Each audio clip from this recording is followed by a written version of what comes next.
treaty.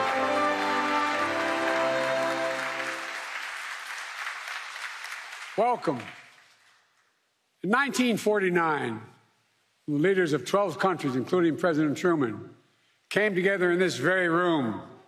History was watching. It had been 4 years since the surrender of the Axis powers and the end of the most devastating war the world had ever known. Here, these 12 leaders gathered to make a sacred pledge to defend each other against aggression, provide their collective security, and to answer threats as one, because they knew to prevent future wars, to protect democracies, to lay the groundwork for lasting peace and prosperity, they needed a new approach. They needed to combine their strengths. They needed an alliance. And here they signed the Washington Treaty and created the North Atlantic Treaty Organization, the single greatest, most effective defense alliance in the history of the world.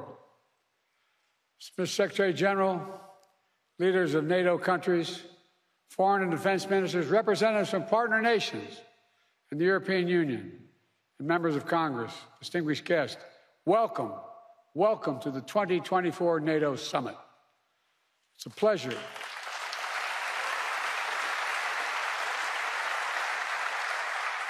It's a pleasure to host you in this milestone year, to look back with pride at all we've achieved and look ahead to our shared future with strength and with resolve.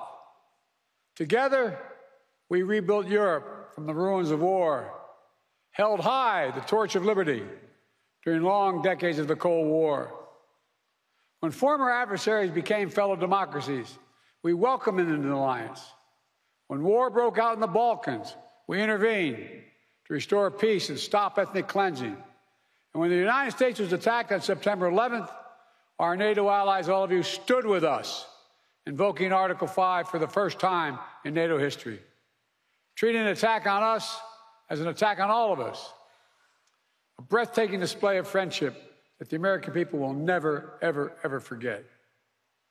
Through all this history, when great changes occurred, people would ask, can NATO adapt? And every time we proved we could adapt, and we did, evolving our strategies to stay ahead of threats, reaching out to new partners to increase our effectiveness. And here with us today are countries from the Indo-Pacific region. They're here because they have a stake in our success, and we have a stake in theirs. Today, NATO is more powerful than ever, 32 nations strong. For years, Finland and Sweden were among our closest partners. Now they have chosen to officially join NATO, and because of the power and meaning of Article 5 guarantee, that's the reason. It was the most important aspect of the alliance in 1949, and it is still the most important aspect. I'd also note, Finland and Sweden joined the alliance not just because their leaders sought it, because their citizens called for it in overwhelming numbers. Remember, NATO's character is fundamentally democratic, always has been and always must continue to be. And today, NATO is better resourced than it ever has been. I want to pause on this because it's significant. In the year 2020, the year I was elected president, only 9 NATO allies are spending 2% of their defense GDP on defense. This year, 23 will spend at least 2%. And some will spend more than that. And the remaining countries that have not yet reached that milestone will get there soon. This remarkable progress, proof that our commitment is broad and deep, that we're ready, that we're willing, we're able to deter aggression and defend every inch of NATO territory across every domain: land, air, sea, cyber, and space. My friends, it's good that we're stronger than ever, because this moment in history calls for our collective strength. Autocrats want to overturn global order. which is by and large kept for nearly 80 years and counting. Terrorist groups continue to plot evil schemes to cause mayhem and chaos and suffering. In Europe, Putin's war of aggression against Ukraine continues, and Putin wants nothing less than Ukraine's total subjugation, to end Ukraine's democracy, to destroy Ukraine's culture, and to wipe Ukraine off the map. And we know Putin won't stop at Ukraine. But make no mistake, Ukraine can and will stop Putin.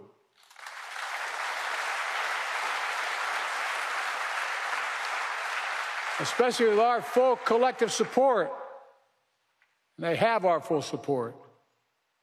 Even before Russian bombs were falling in Ukraine, the alliance acted. I ordered the U.S. reinforcements at NATO's eastern flank. More troops, more aircraft, more capabilities. And now the United States has more than 100,000 troops on the continent of Europe.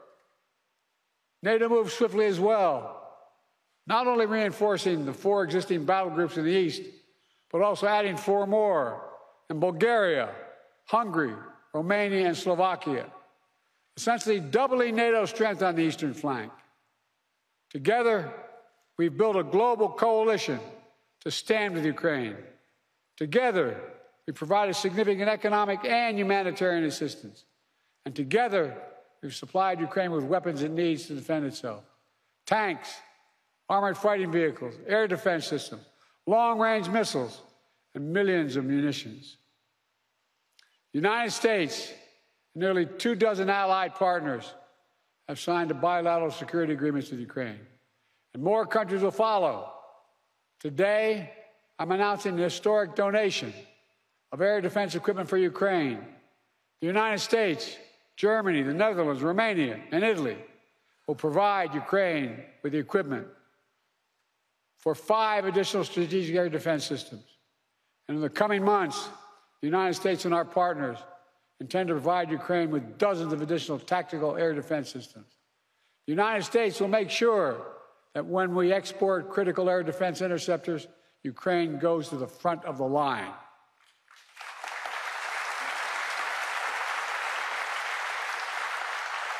They will get this assistance before anyone else gets it. All told, Ukraine will receive hundreds of additional interceptors over the next year, helping protect Ukrainian cities against Russian missiles, Ukrainian troops facing air attacks on their front lines. Make no mistake, Russia is failing in this war.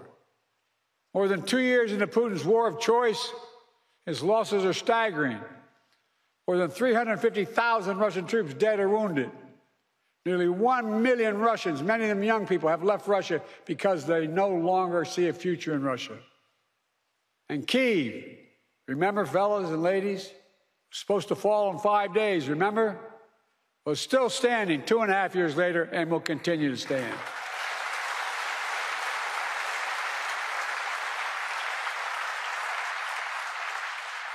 All of we allies knew that before this war, Putin thought NATO would break. Today, NATO is stronger than it's ever been in its history. When this senseless war began, Ukraine was a free country. Today, it is still a free country. And the war will end with Ukraine remaining a free and independent country. Russia will not prevail. Ukraine will prevail. Ladies and gentlemen, this is a pivotal moment for Europe, for the transatlantic community, and I might add for the world. Let's remember, the fact that NATO remains the bulwark of global security did not happen by accident. It wasn't inevitable. Again and again at critical moments, we chose unity over disunion, progress over retreat, freedom over tyranny, hope over fear. Again and again, we stood behind our shared vision of a peaceful and prosperous transatlantic community. Here at this summit, we gather to proclaim NATO is ready and able to secure that vision today and well into the future.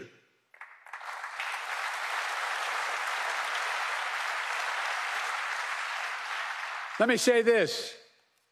An overwhelming bipartisan majority of Americans understand that NATO makes us all safer. The fact that both Democratic and Republican parties are represented here today is a testament to that fact. The American people know that all the progress we've made in the past 75 years has happened behind the shield of NATO. And the American people understand what would happen if there was no NATO. Another war in Europe, American troops fighting and dying, dictators spreading chaos, economic collapse, catastrophes. Americans, they know we're stronger with our friends, and we understand this is a sacred obligation. As President Reagan put it, and I quote, "If our fellow democracies are not secure, we cannot be secure. If you are threatened, we are threatened. If you're not at peace, we cannot be at peace." Reagan knew it then, and we know it now. Our nations will continue to keep faith with what we pledged in years to come. Now, if you'll indulge me, I'd like to end my remarks in a slightly unusual way.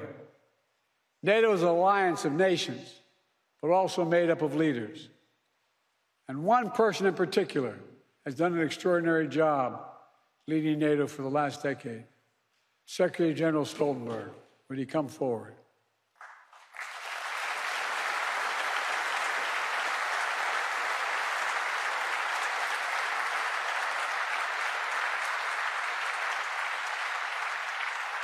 So much of the progress we've made in the alliance is thanks to the Secretary.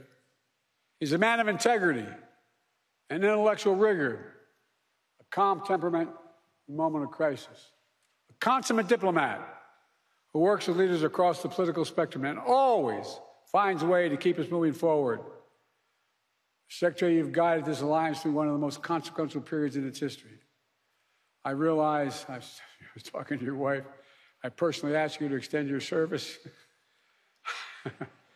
Forgive me.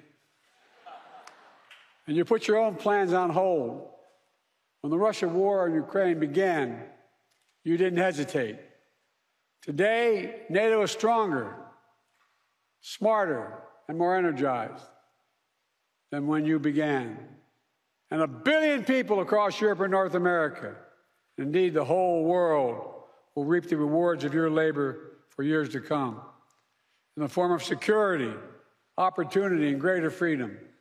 For these reasons, I'm pleased to award you the highest civilian honor the United States can bestow, the Presidential Medal of Freedom. Ask the military to come forward.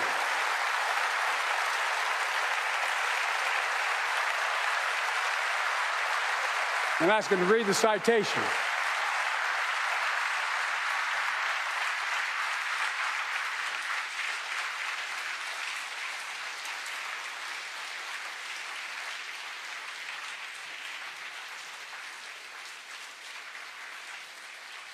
The President of the United States of America awards this Presidential Medal of Freedom to Jens Stoltenberg. A visionary statesman and ceaseless defender of democracy, Secretary General Jens Stoltenberg has guided the NATO alliance through the most consequential decade for European security since World War II.